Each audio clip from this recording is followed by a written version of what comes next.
Hello friends, welcome to your YouTube channel English family 87। So ਆਪਣੀ ਅੱਜ ਦੀ ਇਸ video ਦੇ ਵਿੱਚ ਆਪਾਂ ਗੱਲ ਕਰਾਂਗੇ Cambridge English grammar in use by Raymond Murphy, unit number 110। ਇਸ ਦੇ ਵਿੱਚ ਆਪਾਂ ਨੇ ਕੀ ਕਰਨਾ ਹੈ, ਵਰਡ ਆਰਡਰ 2। ਇਸ ਤੋਂ ਪਿਛਲੀ ਯੂਨਿਟ ਦੇ ਵਿੱਚ ਆਪਾਂ ਵਰਡ ਆਰਡਰ 1 ਕੀਤਾ ਸੀ, ਜਿਸ ਦੇ ਵਿੱਚ ਆਪਾਂ ਇੱਕ ਸੈਂਟੈਂਸ ਦੇ ਵਿੱਚ ਦੇਖਿਆ ਸੀ ਕਿ ਆਪਾਂ ਕਿਹੜੇ ਸ਼ਬਦ ਨੂੰ ਕਿੱਥੇ ਯੂਜ਼ ਕਰਦੇ ਹਾਂ। ਪਹਿਲਾਂ ਸਬਜੈਕਟ, ਫਿਰ ਵਰਬ, ਫਿਰ ਆਬਜੈਕਟ, ਫਿਰ ਪਲੇਸ, ਫਿਰ ਟਾਈਮ। ਉਹ ਆਪਾਂ ਨੂੰ ਚੰਗੀ ਤਰ੍ਹਾਂ ਆ ਗਿਆ ਸੀ। ਇਸ ਯੂਨਿਟ ਦੇ ਵਿੱਚ ਆਪਾਂ ਦੇਖਾਂਗੇ ਕਿ ਇੱਕ ਸੈਂਟੈਂਸ ਦੇ ਵਿੱਚ ਜਿਹੜੇ ਐਡਵਰਬਸ ਹੁੰਦੇ ਨੇ ਉਹਨਾਂ ਨੂੰ ਆਪਾਂ ਕਿੱਥੇ ਯੂਜ਼ ਕਰਨਾ ਹੈ। ਐਡਵਰਬਸ ਹੁੰਦੇ ਨੇ ਜਿਹੜੇ ਕਿ ਸੈਂਟੈਂਸ ਦੇ ਵਿੱਚ ਇੱਕ ਵਰਬ ਹੈ ਜਿਹੜੀ ਉਸ ਦੀ ਵਿਸ਼ੇਸ਼ਤਾ ਦੱਸਦੇ ਨੇ, ਹਨਾ, ਉਹਨਾਂ ਨੂੰ ਐਡਵਰਬਸ ਬੋਲਦੇ ਨੇ। ਜਿਸ ਤਰ੍ਹਾਂ ਕਿ ਨਾਉਨ ਅਤੇ ਪ੍ਰੋਨਾਉਨ ਦੀ ਵਿਸ਼ੇਸ਼ਤਾ ਦੱਸਣ ਵਾਲੇ ਹੁੰਦੇ ਨੇ ਐਡਜੈਕਟਿਵਸ, ਔਰ ਵਰਬ ਦੀ ਵਿਸ਼ੇਸ਼ਤਾ ਦੱਸਣ ਵਾਲੇ ਹੁੰਦੇ ਨੇ ਐਡਵਰਬਸ। ਆਪਾਂ ਇੱਕ ਸੈਂਟੈਂਸ ਦੇ ਵਿੱਚ ਇਹਨਾਂ ਦਾ ਯੂਜ਼ ਕਿੱਥੇ ਕਰਾਂਗੇ ਉਹ ਆਪਾਂ ਸਿੱਖਾਂਗੇ। ਸੋ ਦੇਖੋ, ਇਸ ਦੇ ਲਈ ਆਪਾਂ ਸਭ ਤੋਂ ਪਹਿਲਾਂ ਪਹਿਲੀ ਐਕਸਰਸਾਈਜ਼ ਕਰਾਂਗੇ। ਉਸ ਤੋਂ ਪਹਿਲਾਂ ਕੁਝ ਕੁ ਰੂਲਸ ਨੇ ਜਿਹੜੇ ਜਿਸ ਦੇ ਵਿੱਚ ਆਪਾਂ ਦੱਸਾਂਗੇ ਕਿ ਤੁਸੀਂ ਨੇ ਐਡਵਰਬਸ ਨੇ ਜਿਹੜੇ ਕਿੱਥੇ ਯੂਜ਼ ਕਰਨੇ ਨੇ। ਜਿਸ ਤਰ੍ਹਾਂ ਪਿਛਲੀ ਯੂਨਿਟ ਦੇ ਵਿੱਚ ਤੁਹਾਨੂੰ ਇੱਕ ਸਟਰਕਚਰ ਦੱਸਿਆ ਸੀ, ਉਸੇ ਤਰ੍ਹਾਂ ਇਸ ਦੇ ਵਿੱਚ ਵੀ ਤੁਹਾਨੂੰ ਇੱਕ ਸਟਰਕਚਰ ਦੱਸਾਂਗੇ। ਬਿਲਕੁਲ ਈਜ਼ੀ ਹੈ, ਉਸ ਹਿਸਾਬ ਨਾਲ ਯੂਜ਼ ਕਰਦੇ ਜਾਓ। ਕੋਈ ਵੀ ਸੈਂਟੈਂਸ ਤੁਹਾਡਾ ਗਲਤ ਹੈ ਜਿਹੜਾ ਉਹ ਨਹੀਂ ਹੋਏਗਾ। ਸਭ ਤੋਂ ਪਹਿਲਾਂ ਦੇਖੋ, ਫਸਟ ਸਮ ਐਡਵਰਬਸ। ਕੁਝ ਕੁ ਐਡਵਰਬਸ ਇਹੋ ਜਿਹੇ ਹੁੰਦੇ ਨੇ, ਸਾਰੇ ਨਹੀਂ, ਸਮ ਕਿਹਾ ਇਹਨਾਂ ਨੇ, ਕੁਝ ਕੁ ਐਡਵਰਬਸ ਇਹੋ ਜਿਹੇ ਹੁੰਦੇ ਨੇ ਜਿਸ ਤਰ੍ਹਾਂ ਕਿ like always, also, probably, never, often, hardly, definitely etcetera. ਇਹ ਸਾਰੇ ਐਡਵਰਬਸ ਨੇ। ਇਹ ਐਡਵਰਬਸ ਇਹੋ ਜਿਹੇ ਹੁੰਦੇ ਨੇ ਜਿਹੜੇ ਕਿ goes before the verb and have to ਜਾਂ ਫਿਰ ਹੈਜ਼ ਟੂ। ਜਿਹੜੇ ਇਹ ਐਡਵਰਬਸ ਨੇ, ਇਹੋ ਜਿਹੇ ਐਡਵਰਬਸ ਨੇ, ਇੱਕ ਦੋ ਹੋਰ ਵੀ ਹੋ ਸਕਦੇ ਨੇ ਇਹਨਾਂ ਤੋਂ ਇਲਾਵਾ। ਉਹਨਾਂ ਦਾ ਆਪਾਂ ਯੂਜ਼ ਇੱਕ ਸੈਂਟੈਂਸ ਦੇ ਵਿੱਚ ਕਿੱਥੇ ਕਰਨਾ ਹੈ, ਬਿਫੋਰ ਦਾ ਵਰਬ। ਜਿਹੜੀ ਆਪਣੀ ਮੇਨ ਵਰਬ ਹੁੰਦੀ ਹੈ ਕਿਸੇ ਸੈਂਟੈਂਸ ਦੀ, ਉਸ ਵਰਬ ਤੋਂ ਆਪਾਂ ਪਹਿਲਾਂ ਯੂਜ਼ ਕਰਾਂਗੇ, ਠੀਕ ਹੈ। ਜਾਂ ਫਿਰ ਕਿਸੇ ਸੈਂਟੈਂਸ ਦੇ ਵਿੱਚ ਜੇਕਰ ਆਪਣੇ ਕੋਲ ਹੈਵ ਟੂ ਜਾਂ ਹੈਜ਼ ਟੂ ਹੈ, ਉਸ ਤੋਂ ਵੀ ਆਪਾਂ ਪਹਿਲਾਂ ਯੂਜ਼ ਕਰਾਂਗੇ। ਇਹ ਸਾਰੇ ਜਿਹੜੇ ਐਡਵਰਬਸ ਨੇ, ਠੀਕ ਹੈ। ਇਹ ਚੀਜ਼ ਸਮਝ ਆ ਗਈ ਹੋ ਤੁਹਾਡੇ। ਬਟ ਇੱਕ ਚੀਜ਼ ਹੋਰ ਗੱਲ ਯਾਦ ਰੱਖਣੀ ਹੈ, but adverbs go after the helping verb, or helping verb ਤੋਂ ਬਾਅਦ ਯੂਜ਼ ਕਰਨੇ ਨੇ। ਕਹਿਣ ਦਾ ਮਤਲਬ ਕੀ ਹੈ, ਸਟਰਕਚਰ ਇਸ ਤਰ੍ਹਾਂ ਬਣੇਗਾ। ਸਭ ਤੋਂ ਪਹਿਲਾਂ ਆਪਾਂ ਸਬਜੈਕਟ ਦਾ ਯੂਜ਼ ਕਰਾਂਗੇ, ਫਿਰ ਆਪਾਂ ਹੈਲਪਿੰਗ ਵਰਬ। ਹੁਣ ਹੈਲਪਿੰਗ ਵਰਬ ਤਾਂ ਤੁਹਾਨੂੰ ਪਤਾ ਹੀ ਹੈ, ਇਜ਼, ਐ, ਮਾਰ, ਵਾਜ਼, ਵਰ, ਹੈ ਨਾ, ਵਿਲ, ਸ਼ੈਲ ਤੇ ਵਾਜ਼, ਵਰ, ਡੂ, ਡਜ਼, ਇਹ ਸਾਰੇ ਹੈਲਪਿੰਗ ਵਰਬ ਹੋ ਗਏ, ਹੈ ਨਾ। ਉਸ ਤੋਂ ਬਾਅਦ ਹੈਲਪਿੰਗ ਵਰਬ ਤੋਂ ਬਾਅਦ ਆਪਾਂ ਐਡਵਰਬ ਦਾ ਯੂਜ਼ ਕਰਾਂਗੇ, ਫਿਰ ਮੇਨ ਵਰਬ, ਉਸ ਤੋਂ ਬਾਅਦ ਆਬਜੈਕਟ, ਫਿਰ ਅੱਗੇ। ਹੁਣ ਇੱਥੇ ਇੱਕ ਚੀਜ਼ ਹੋਰ ਤੁਸੀਂ ਨੇ ਗੱਲ ਯਾਦ ਰੱਖਣੀ ਹੈ, ਜਿਹੜੇ ਹੈਜ਼ ਤੇ ਹੈਵ ਹੁੰਦੇ ਨੇ ਇਹ ਆਪਣੇ ਹੈਲਪਿੰਗ ਵਰਬ ਦੇ ਤੌਰ ਤੇ ਵੀ ਯੂਜ਼ ਹੁੰਦੇ ਨੇ, ਔਰ ਇਹ ਹੈਵ ਟੂ, ਹੈਜ਼ ਟੂ ਦੇ ਤੌਰ ਤੇ ਵੀ ਯੂਜ਼ ਹੁੰਦੇ ਨੇ, ਠੀਕ ਹੈ। ਉਹ ਕਿਸ ਤਰ੍ਹਾਂ, ਜੇਕਰ ਕਿਸੇ ਸੈਂਟੈਂਸ ਦੇ ਵਿੱਚ ਹੈਵ ਤੋਂ ਬਾਅਦ ਟੂ ਹੈ ਜਾਂ ਹੈਜ਼ ਤੋਂ ਬਾਅਦ ਟੂ ਹੈ, ਫਿਰ ਆਪਾਂ ਨੇ ਜਿਹੜਾ ਐਡਵਰਬ ਹੈ ਉਸ ਤੋਂ ਪਹਿਲਾਂ ਯੂਜ਼ ਕਰਨਾ ਹੈ। ਪਹਿਲਾਂ ਐਡਵਰਬ ਯੂਜ਼ ਕਰਾਂਗੇ। ਮੰਨ ਲਓ ਫਾਰ ਐਗਜ਼ਾਮਪਲ ਹਾਰਡਲੀ ਹੈ, ਤਾਂ ਪਹਿਲਾਂ ਯੂਜ਼ ਕਰਾਂਗੇ ਹਾਰਡਲੀ ਹੈਵ ਟੂ ਜਾਂ ਹੈਜ਼ ਟੂ, ਮਤਲਬ ਉਸ ਤੋਂ ਪਹਿਲਾਂ ਯੂਜ਼ ਹੋਏਗਾ। ਪਹਿਲਾਂ ਸਬਜੈਕਟ ਯੂਜ਼ ਹੋਏਗਾ, ਠੀਕ ਹੈ, ਉਸ ਤੋਂ ਬਾਅਦ ਹੈਲਪਿੰਗ ਵਰਬ, ਫਿਰ ਐਡਵਰਬ। ਜੇਕਰ ਹੈਜ਼ ਟੂ ਹੈਵ ਟੂ ਹੈ, ਫਿਰ ਐਡਵਰਬ ਉਸ ਤੋਂ ਹੀ ਪਹਿਲਾਂ, ਠੀਕ ਹੈ। ਹੈਲਪਿੰਗ ਵਰਬ ਤੋਂ ਬਾਅਦ ਚ ਜੇਕਰ ਇਜ਼, ਐ, ਮਾਰ, ਵਾਜ਼, ਵਰ, ਵਿਲ, ਸ਼ੈਲ ਵਗੈਰਾ ਵਗੈਰਾ, ਠੀਕ ਹੈ। ਉਸ ਤੋਂ ਬਾਅਦ ਮੇਨ ਵਰਬ, ਫਿਰ ਆਬਜੈਕਟ। ਬਟ ਜੇਕਰ ਹੈਜ਼ ਅਤੇ ਹੈਵ, ਪਹਿਲਾਂ ਸਬਜੈਕਟ ਹੈ, ਫਿਰ ਹੈਜ਼ ਅਤੇ ਹੈਵ ਹੈ, ਉਸ ਤੋਂ ਬਾਅਦ ਵਰਬ ਦੀ ਮੇਨ ਫਾਰਮ ਹੈ, ਟੂ ਨਹੀਂ ਹੈਗਾ ਨਾਲ, ਹੈਜ਼ ਤੋਂ ਬਾਅਦ ਜਾਂ ਹੈਵ ਤੋਂ ਬਾਅਦ ਟੂ ਨਹੀਂ ਹੈਗਾ, ਫਿਰ ਆਪਾਂ ਹੈਜ਼ ਅਤੇ ਹੈਵ ਨੂੰ ਇੱਥੇ ਹੈਲਪਿੰਗ ਵਰਬ ਮੰਨਾਂਗੇ, ਫਿਰ ਉਸ ਤੋਂ ਬਾਅਦ ਐਡਵਰਬ ਦਾ ਯੂਜ਼ ਕਰਾਂਗੇ। ਚਲੋ ਐਗਜ਼ਾਮਪਲ ਦੇ ਵਿੱਚ ਵੀ ਤੁਹਾਨੂੰ ਇਹ ਗੱਲਾਂ ਪਤਾ ਲੱਗ ਜਾਣਗੀਆਂ। ਫਿਲਹਾਲ ਤੁਸੀਂ ਨੇ ਬਸ ਆਹ ਸਟਰਕਚਰ ਯਾਦ ਰੱਖਣਾ ਹੈ, ਪਹਿਲਾਂ ਸਬਜੈਕਟ, ਫਿਰ ਹੈਲਪਿੰਗ ਵਰਬ, ਫਿਰ ਐਡਵਰਬ, ਫਿਰ ਮੇਨ ਵਰਬ, ਫਿਰ ਆਬਜੈਕਟ, ਅੱਗੇ ਸੈਂਟੈਂਸ। ਨੋਟ, ਇੱਕ ਚੀਜ਼ ਤੁਸੀਂ ਨੇ ਨੋਟ ਕਰਨੀ ਹੈ, ਸਿੰਪਲ ਜੀ ਗੱਲ ਹੈ ਇਹ ਸਿਰਫ, ਹੈ ਨਾ, ਬਿਲਕੁਲ ਸਿੰਪਲ ਜੀ ਗੱਲ ਹੈ, ਯਾਦ ਰੱਖਣੀ ਹੈ। ਜਿਹੜਾ ਪ੍ਰੋਬੈਬਲੀ ਹੈ, ਜਿਹੜਾ ਆਪਣਾ ਪ੍ਰੋਬੈਬਲੀ ਹੈ ਐਡਵਰਬ, ਗੋਜ਼ ਬਿਫੋਰ ਅ ਨੈਗੇਟਿਵ, ਉਹ ਨੈਗੇਟਿਵ ਤੋਂ ਪਹਿਲਾਂ ਯੂਜ਼ ਹੁੰਦਾ ਹੈ। ਵੈਸੇ ਸਟਰਕਚਰ ਤਾਂ ਇਹੀ ਰਹੇਗਾ, ਕੋਈ ਪ੍ਰੋਬਲਮ ਨਹੀਂ, ਆਹੀ ਸਟਰਕਚਰ ਯਾਦ ਰੱਖਣਾ ਹੈ। ਬਟ ਜੇਕਰ ਕੋਈ ਸੈਂਟੈਂਸ ਨੈਗੇਟਿਵ ਹੈ ਤਾਂ ਪ੍ਰੋਬੈਬਲੀ, ਸਿਰਫ ਪ੍ਰੋਬੈਬਲੀ ਜਿਹੜਾ ਐਡਵਰਬ ਹੈ ਉਹ ਨੈਗੇਟਿਵ ਤੋਂ ਪਹਿਲਾਂ ਯੂਜ਼ ਹੋਏਗਾ। ਹੁਣ ਜਿਹੜੇ ਨੈਗੇਟਿਵ ਹੁੰਦੇ ਨੇ, ਆਪਾਂ ਹੈਲਪਿੰਗ ਵਰਬ ਦੇ ਨਾਲ ਉਹ ਨੋਟ ਹੁੰਦਾ, ਜਿਵੇਂ is not, R note, can note, will note, ਹੈ ਨਾ, ਇਸ ਤਰ੍ਹਾਂ। ਬਟ ਕਈ ਵਾਰ ਆਪਾਂ ਜਿਹੜਾ ਨੋਟ ਹੈ ਉਹ ਹੈਲਪਿੰਗ ਵਰਬ ਦੇ ਬਿਲਕੁਲ ਨਾਲ ਵੀ ਅਟੈਚ ਕਰ ਦਿੰਦੇ ਹਾਂ। ਜਿਸ ਤਰ੍ਹਾਂ ਕਿ ਇਜ਼ ਨੋਟ ਨੂੰ ਆਪਾਂ ਇਜ਼ਨਟ ਲਿਖ ਦਿੰਦੇ ਹਾਂ, ਵਿਲ ਨੋਟ ਨੂੰ ਆਪਾਂ ਵੋਂਟ ਲਿਖ ਦਿੰਦੇ ਹਾਂ, ਕੈਨ ਨੋਟ ਨੂੰ ਆਪਾਂ ਕਾਂਟ ਲਿਖ ਦਿੰਦੇ ਹਾਂ। ਜੇਕਰ ਆਪਾਂ ਕਿਸੇ ਸੈਂਟੈਂਸ ਦੇ ਵਿੱਚ ਨੈਗੇਟਿਵ ਸੈਂਟੈਂਸ ਹੈ, ਉਸ ਨੂੰ ਆਪਾਂ ਇਸ ਤਰ੍ਹਾਂ ਲਿਖਦੇ ਹਾਂ, ਹੈਲਪਿੰਗ ਵਰਬ ਦੇ ਬਿਲਕੁਲ ਨਾਲ ਜੁਆਇੰਟ ਕਰਕੇ ਲਿਖਦੇ ਹਾਂ, ਹੈ ਨਾ, ਕਿਉਂਕਿ ਵੈਸੇ ਤਾਂ ਆਪਾਂ ਹੈਲਪਿੰਗ ਵਰਬ ਤੋਂ ਬਾਅਦ ਐਡਵਰਬ ਦਾ ਯੂਜ਼ ਕਰਦੇ ਹਾਂ। ਪਰ ਜੇਕਰ ਕੋਈ ਸੈਂਟੈਂਸ ਨੈਗੇਟਿਵ ਹੈ ਔਰ ਨੋਟ ਹੈ ਜਿਹੜਾ ਹੈਲਪਿੰਗ ਵਰਬ ਦੇ ਨਾਲ ਅਟੈਚ ਕਰਕੇ ਲਿਖਦੇ ਹਾਂ, ਫਿਰ ਆਪਾਂ ਜਿਹੜਾ ਆਪਣਾ ਐਡਵਰਬ ਹੈ ਉਹ ਇਹਨਾਂ ਤੋਂ ਪਹਿਲਾਂ ਯੂਜ਼ ਕਰਾਂਗੇ। ਦੇਖੋ ਐਗਜ਼ਾਮਪਲ ਦੇ ਨਾਲ ਬਹੁਤ ਵਧੀਆ ਸਮਝੋਗੇ। ਆਪਣੇ ਲਵੇ ਦੇਖੋ ਇਹ ਨੈਗੇਟਿਵ ਹੈ, ਆਈ ਪ੍ਰੋਬੈਬਲੀ ਵੋਂਟ ਸੀ ਯੂ, ਮੈਂ ਸ਼ਾਇਦ ਕਹਿੰਦਾ ਤੁਹਾਨੂੰ ਨਾ ਮਿਲਾ, ਹੈ ਨਾ। ਇਹ ਨੈਗੇਟਿਵ ਹੈ ਔਰ ਆਪਾਂ ਨੇ ਨੈਗੇਟਿਵ ਦਾ ਕੀ ਕੀਤਾ, ਵਾਂਟ, ਮਤਲਬ ਕਿ ਵਿਲ ਨੋਟ ਹੈ ਇਸ ਨੂੰ ਵਾਂਟ ਕਰਤਾ, ਕਿਉਂਕਿ ਨੈਗੇਟਿਵ ਹੋ ਗਿਆ ਵਾਂਟ, ਇਸ ਲਈ ਆਪਾਂ ਪ੍ਰੋਬੈਬਲੀ ਹੈ ਜਿਹੜਾ ਇਸ ਤੋਂ ਪਹਿਲਾਂ ਯੂਜ਼ ਕੀਤਾ। ਬਟ ਜੇਕਰ ਆਪਾਂ ਵਾਂਟ ਨੂੰ ਤੋੜ ਕੇ ਲਿਖ ਦਈਏ, ਵਿਲ ਨੋਟ ਕਰ ਦਈਏ, ਫਿਰ ਆਪਾਂ ਕਹਾਂਗੇ I will probably note C you. ਫਿਰ ਆਪਾਂ ਦੇਖੋ ਵਿਲ ਤੋਂ ਬਾਅਦ ਪ੍ਰੋਬੈਬਲੀ, ਮਤਲਬ ਕਿ ਆਹ ਰੂਲ ਚੱਲ ਪਿਆ, ਸਬਜੈਕਟ ਹੈਲਪਿੰਗ ਵਰਬ ਫਿਰ ਐਡਵਰਬ, ਕਿਉਂਕਿ ਆਪਾਂ ਨੇ ਪ੍ਰੋਬੈਬਲੀ ਦਾ ਯੂਜ਼ ਨੈਗੇਟਿਵ ਦੇ ਵਿੱਚ ਨੈਗੇਟਿਵ ਤੋਂ ਪਹਿਲਾਂ ਯੂਜ਼ ਕਰਨਾ, ਮਤਲਬ ਕਿ ਨੋਟ ਤੋਂ ਆਪਾਂ ਪਹਿਲਾਂ ਯੂਜ਼ ਕਰਨਾ। ਹੁਣ ਜੇਕਰ ਹੈਲਪਿੰਗ ਵਰਬ ਦੇ ਨਾਲ ਆਪਾਂ ਨੋਟ ਲਗਾ ਦਿੰਦੇ ਆ, ਫਿਰ ਆਪਾਂ ਉਸ ਤੋਂ ਵੀ ਪਹਿਲਾਂ ਯੂਜ਼ ਕਰਾਂਗੇ। ਜਿਸ ਤਰ੍ਹਾਂ ਇਸ ਦੇ ਵਿੱਚ ਵਾਂਟ ਦੀ, ਤਾਂ ਵਾਂਟ ਤੋਂ ਵੀ ਪਹਿਲਾਂ ਪ੍ਰੋਬੈਬਲੀ ਆ ਗਿਆ। ਜੇਕਰ ਵਾਂਟ ਨੂੰ ਵਿਲ ਨੋਟ ਕਰਤਾ ਤਾਂ ਵਿਲ ਇੱਥੇ ਆ ਜਾਏਗਾ, ਆਈ ਵਿਲ, ਫਿਰ ਹੈਲਪਿੰਗ ਵਰਬ ਵਿਲ ਆ ਗਿਆ, ਉਸ ਤੋਂ ਬਾਅਦ ਪ੍ਰੋਬੈਬਲੀ, ਫਿਰ ਉਸ ਤੋਂ ਬਾਅਦ note C you. I hope ਕਿ ਇੰਨਾ ਬਹੁਤ ਹੈ, ਤੁਸੀਂ ਸਮਝ ਗਏ ਹੋਵੋਗੇ, ਹੈ ਨਾ। ਅੱਗੇ ਦੇਖੋ ਅਗਲਾ point, we also use all and both in these positions. ਦੋ ਸ਼ਬਦ ਨੇ ਆਲ ਅਤੇ ਬੋਥ, ਸਿੰਪਲ ਹੈ, ਇਹਨਾਂ ਦਾ ਯੂਜ਼ ਵੀ ਆਪਾਂ ਐਡਵਰਬ ਦੀ ਤਰ੍ਹਾਂ ਹੀ ਉਸੇ ਪੋਜੀਸ਼ਨ ਤੇ ਕਰਾਂਗੇ, ਮਤਲਬ ਕਿ ਪਹਿਲਾਂ ਸਬਜੈਕਟ ਫਿਰ ਹੈਲਪਿੰਗ ਵਰਬ, ਫਿਰ ਇੱਥੇ ਆਲ ਜਾਂ ਬੋਥ ਜੇਕਰ ਕਿਸੇ ਸੈਂਟੈਂਸ ਵਿੱਚ ਹੈਗਾ ਇੱਥੇ ਯੂਜ਼ ਹੋਏਗਾ, ਫਿਰ ਮੇਨ ਵਰਬ, ਫਿਰ ਉਸ ਤੋਂ ਬਾਅਦ ਆਬਜੈਕਟ, ਇਸ ਤਰ੍ਹਾਂ। ਆਈ ਹੋਪ ਕਿ ਜਿਹੜੇ ਇਹ 3-4 ਪੁਆਇੰਟ ਨੇ ਤੁਹਾਡੇ ਚੰਗੀ ਤਰ੍ਹਾਂ ਸਮਝ ਆ ਗਏ ਹੋਣਗੇ। ਹੁਣ ਅਗਲੇ ਜਿਹੜੇ 2 ਪੁਆਇੰਟ ਨੇ ਆਸਾਨ ਬਿਲਕੁਲ ਨੇ, ਪਰ ਥੋੜਾ ਜਿਹਾ ਦਿਮਾਗ ਤੇ ਜ਼ੋਰ ਲਾ ਕੇ ਸਮਝਿਓ, ਹੈ ਨਾ, ਉਹਨਾਂ ਪਰ ਧਿਆਨ ਨਹੀਂ ਕਰਨਾ। ਦੇਖੋ ਕਈ ਵਾਰ ਆਪਾਂ ਕੀ ਕਰਦੇ ਹਾਂ, ਸਮ ਟਾਈਮਸ ਆਪਾਂ ਕੀ ਕਰਦੇ ਹਾਂ, ਵੀ ਯੂਜ਼ ਇਜ਼, ਵਿਲ, ਡਿਡ, ਮਤਲਬ ਸਾਰੇ ਇਹ ਹੈਲਪਿੰਗ ਵਰਬ ਨੇ। ਕਈ ਵਾਰ ਆਪਾਂ ਹੈਲਪਿੰਗ ਵਰਬਸ ਨੇ ਜਿਹੜੇ ਉਹਨਾਂ ਦਾ ਯੂਜ਼ ਕਰਦੇ ਹਾਂ। ਕਿਵੇਂ ਯੂਜ਼ ਕਰਦੇ ਹਾਂ, instead of repeating part of sentence. ਕਈ ਵਾਰ ਆਪਾਂ ਸੈਂਟੈਂਸ ਨੂੰ 2 ਪਾਰਟ ਦੇ ਵਿੱਚ ਬੋਲਦੇ ਹਾਂ। ਪਹਿਲਾ ਪਾਰਟ ਆਪਾਂ ਕੰਪਲੀਟ, ਪੂਰਾ ਕੰਪਲੀਟ ਲਿਖਦੇ ਹਾਂ, ਜੇਕਰ ਆਪਾਂ ਕਿਸੇ ਦੀ ਤਾਰੀਫ ਕਰ ਰਹੇ ਹਾਂ ਉਹ ਸ਼ਬਦ ਵੀ ਲਿਖਦੇ ਹਾਂ। ਬਟ ਉਸ ਤੋਂ ਅਗਲੇ ਪਾਰਟ ਦੇ ਵਿੱਚ ਆਪਾਂ ਸ਼ਾਰਟਕਟ ਦੇ ਵਿੱਚ ਬੋਲ ਦਿੰਦੇ ਹਾਂ। ਸ਼ਾਰਟਕਟ ਦੇ ਵਿੱਚ ਕਿਸ ਤਰ੍ਹਾਂ ਬੋਲ ਦਿੰਦੇ ਹਾਂ, ਇੱਕ ਇੱਥੇ ਸੈਂਟੈਂਸ ਹੈ, ਦੇਖੋ ਧਿਆਨ ਨਾਲ ਦੇਖੋ ਇਸ ਨੂੰ, Tom says he is not clever. Tom ਕਹਿੰਦਾ ਹੈ ਕਿ ਉਹ ਚਲਾਕ ਨਹੀਂ ਹੈ। ਤੁਹਾਨੂੰ ਸਮਝ ਆ ਰਹੀ ਹੈ ਨਾ, Tom says he is not, ਇਹ ਇਜ਼ਨਟ ਮਤਲਬ ਇਕੱਠਾ ਇਜ਼ ਨੋਟ ਹੈ। Tom says he is not clever, Tom ਕਹਿੰਦਾ ਕਿ ਉਹ ਚਲਾਕ ਨਹੀਂ ਹੈਗਾ, ਬਟ ਪਰੰਤੂ ਆਈ ਥਿੰਕ, ਪਰ ਮੈਨੂੰ ਲੱਗਦਾ ਹੀ ਇਜ਼। ਦੇਖੋ ਆਪਾਂ ਹੈਲਪਿੰਗ ਵਰਬ ਤੋਂ ਸਮਾਪਤ ਕੀਤਾ, ਹੀ ਇਜ਼, ਉਸ ਤੋਂ ਅੱਗੇ ਨਹੀਂ ਲਗਾਇਆ, ਆਪਾਂ ਸ਼ਾਰਟਕਟ ਦੇ ਵਿੱਚ ਕਹਿਤਾ। ਇਸ ਸੈਂਟੈਂਸ ਦਾ ਮਤਲਬ ਕੀ ਹੋਇਆ ਕਿ ਟੌਮ ਕਹਿੰਦਾ ਉਹ ਚਲਾਕ ਨਹੀਂ ਹੈ, ਪਰ ਮੈਨੂੰ ਲੱਗਦਾ ਹੀ ਇਜ਼ ਕਿ ਉਹ ਹੈਗਾ। ਮਤਲਬ ਕਿ ਆਪਾਂ ਜਿਹੜਾ ਅਗਲਾ ਸੈਂਟੈਂਸ ਜਿਹੜਾ ਆਪਾਂ ਨੇ ਬੋਲਿਆ ਆਪਾਂ ਸ਼ਾਰਟ ਦੇ ਵਿੱਚ ਬੋਲਤਾ, ਹਾਲਾਂਕਿ ਆਪਾਂ ਉਸ ਸੈਂਟੈਂਸ ਦੇ ਵਿੱਚ ਵੀ ਅਗਲੇ ਵਿੱਚ ਵੀ but I think he is, ਇਸ ਦੇ ਵਿੱਚ ਵੀ ਆਪਾਂ ਇਹ ਕਹਿਣ ਦੀ ਕੋਸ਼ਿਸ਼ ਕਰ ਰਹੇ ਹਾਂ ਕਿ ਉਹ ਚਲਾਕ ਹੈਗਾ, ਪਰ ਮੈਨੂੰ ਲੱਗਦਾ ਕਿ ਉਹ ਚਲਾਕ ਹੈਗਾ। ਟੌਮ ਕਹਿੰਦਾ ਕਿ ਉਹ ਚਲਾਕ ਨਹੀਂ ਹੈਗਾ, ਪਰ ਮੈਨੂੰ ਲੱਗਦਾ ਕਿ ਉਹ ਚਲਾਕ ਹੈਗਾ। ਹੁਣ ਇਸ ਸੈਂਟੈਂਸ ਦੇ ਵਿੱਚ ਆਪਾਂ ਨੇ ਕੀ ਕੀਤਾ, ਜਿਹੜਾ ਕਲੈਵਰ ਸ਼ਬਦ ਹੈ ਉਹ ਆਪਾਂ ਦੁਬਾਰੇ ਇੱਥੇ ਰਿਪੀਟ ਨਹੀਂ ਕੀਤਾ। ਹਾਲਾਂਕਿ ਆਪਾਂ ਇਸ ਨੂੰ ਇਸ ਤਰ੍ਹਾਂ ਵੀ ਕਹਿ ਸਕਦੇ ਸੀ, Tom says he is not clever, Tom ਕਹਿੰਦਾ ਕਿ ਉਹ ਚਲਾਕ ਨਹੀਂ ਹੈ, but I think he is clever. ਇੱਥੇ ਦੁਬਾਰਾ ਕਲੈਵਰ ਆਪਾਂ ਯੂਜ਼ ਕਰ ਸਕਦੇ ਸੀ, ਪਰ ਆਪਾਂ ਨੇ ਉਹ ਯੂਜ਼ ਨਹੀਂ ਕੀਤਾ। ਇਸੇ ਤਰ੍ਹਾਂ ਮੰਨ ਲਓ ਆਪਾਂ ਨੂੰ ਕੋਈ ਕਹਿੰਦਾ ਕਿ ਮੈਂ ਝੂਠਾ ਨਹੀਂ ਹਾਂ, ਹੈ ਨਾ, ਆਪਾਂ ਨੂੰ ਕੋਈ ਕਹਿੰਦਾ ਆਈ ਐਮ ਨੋਟ ਲਾਇਰ, ਮੈਂ ਝੂਠਾ ਨਹੀਂ ਹਾਂ, ਪਰ ਆਪਾਂ ਉਸ ਨੂੰ ਕਹੀਏ ਨੋ ਯੈਸ ਯੂ ਆਰ, ਬਸ ਆਪਾਂ ਅੱਗੇ ਲਾਇਰ ਯੂਜ਼ ਨਹੀਂ ਕੀਤਾ। ਇਹਦਾ ਮਤਲਬ ਆਪਾਂ ਉਸ ਨੂੰ ਕਹਿ ਰਹੇ ਨਹੀਂ ਤੂੰ ਹੈਗਾ, ਮਤਲਬ ਕਿ ਤੂੰ ਝੂਠਾ ਹੈਗਾ। ਆਪਾਂ ਇਸ ਨੂੰ ਇਹ ਵੀ ਕਹਿ ਸਕਦੇ ਹਾਂ, ਉਹ ਆਪਾਂ ਨੂੰ ਕਹੇ ਆਈ ਐਮ ਨੋਟ ਲਾਇਰ, ਆਪਾਂ ਕਹਾਂਗੇ ਯੈਸ ਯੂ ਆਰ ਲਾਇਰ।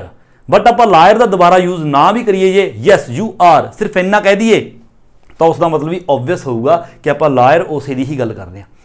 ਤਾਂ ਜਦੋਂ ਇਹੋ ਜਿਹਾ ਸੈਂਟੈਂਸ, ਹੁਣ ਤੁਸੀਂ ਸਮਝ ਗਏ ਮੈਂ ਕਿਹੜੇ ਸੈਂਟੈਂਸ ਦੀ ਗੱਲ ਕਰਦੇ ਹਾਂ। ਜੇਕਰ ਆਪਾਂ ਇਸ ਤਰ੍ਹਾਂ ਦਾ ਸੈਂਟੈਂਸ ਯੂਜ਼ ਕਰੀਏ, ਫਿਰ ਆਪਾਂ ਸਟਰਕਚਰ ਕਿਸ ਤਰ੍ਹਾਂ ਬਣਾਉਣੇ ਆ, ਵੈਨ ਵੀ ਡੂ ਦਿਸ, ਮਤਲਬ ਜਦੋਂ ਅਸੀਂ ਇਸ ਤਰ੍ਹਾਂ ਯੂਜ਼ ਕਰਦੇ ਹਾਂ, ਵੀ ਪੁੱਟ ਐਡਵਰਬਸ, ਤਾਂ ਅਸੀਂ ਐਡਵਰਬਸ ਨੇ ਜਿਹੜੇ ਉਹਨਾਂ ਨੂੰ ਲਾਉਨੇ ਆ ਬਿਫੋਰ ਦਾ ਵਰਬ, ਮਤਲਬ ਇਸ ਵਰਬ ਤੋਂ ਪਹਿਲਾਂ, ਕਿਉਂਕਿ ਵੈਸੇ ਤਾਂ ਇਹ ਹੈਲਪਿੰਗ ਵਰਬ ਹੈ ਨਾ, ਵੈਸੇ ਤਾਂ ਹੈਲਪਿੰਗ ਵਰਬ ਹੈ, ਪਰ ਜਦੋਂ ਆਪਾਂ ਇਸ ਹੈਲਪਿੰਗ ਵਰਬ ਨੂੰ ਇਸ ਪ੍ਰਕਾਰ ਦੇ ਸੈਂਟੈਂਸ ਦੇ ਤੌਰ ਤੇ ਯੂਜ਼ ਕਰਦੇ ਹਾਂ, ਫਿਰ ਆਪਾਂ ਐਡਵਰਬਸ ਇਹਨਾਂ ਤੋਂ, ਇਹ ਹੈਲਪਿੰਗ ਵਰਬ ਤੋਂ ਵੀ ਆਪਾਂ ਪਹਿਲਾਂ ਯੂਜ਼ ਕਰਦੇ ਹਾਂ।